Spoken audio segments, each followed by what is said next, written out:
நம்மளுக்குன்னே ஒரு சில டைம் தோணும். நமக்கு மட்டும் ஏன்டா இப்படி நடக்குது? நமக்கு மட்டும் என்னத்துக்காக இது மாரி பிரச்சனையெல்லாம் வந்துட்டே இருக்கு? இப்போ அவிங்கள பாரு நல்லா இருக்காங்க, இவிங்கள பாரு நல்லா இருக்காங்கன்னு சில டைம் தோணும்.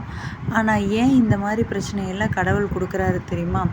நம்ம வாழ்க்கையில போதும், இப்படியே போலாம் அப்படின்னு சொல்லி ஒவ்வொரு டைம் நம்ம சோர்ந்து போகையில, இல்ல உனக்குன்னு ஒரு பிரச்சனை, அதாவது ஒரு குண்ட தூக்கி போடுற மாரி ஒரு பிரச்சனை குடுத்தா தான், நீ வாழ்க்கையில அதுலேருந்து மீண்டு வந்து அடுத்தடுத்து போவ. இல்லைன்னா அதோட ஸ்டாப் ஆயிருவேன்னு சொல்லித்தான் கடவுள் உனக்கு இடையில ஒவ்வொரு பிரச்சனை குடுக்குறாரு. இது மாரி ஒவ்வொரு பிரச்சனையா வரையில, நீ அதுலேருந்து மீண்டு வரையிலேயே உன் மனசு ரொம்பவே பக்குவப்பட்டுரும்.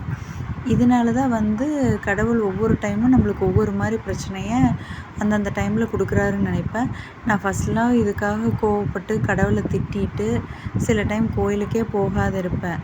ஆனா இப்பல்லாம் வந்து பழகிருச்சு. நீ இதத்தான் குடுக்குறியா? குடு, பார்த்துக்கலாம். என்னதான் பண்ணுவியோ பண்ணு, பார்த்துக்கலாம் அப்படிங்கிற ஒரு மனப்பக்குவமா, இல்ல மன தைரியமா என்னன்னு தெரியல. எது வந்தாலும் பார்த்துக்கலாங்கிற ஒரு நம்பிக்கை இருக்குது.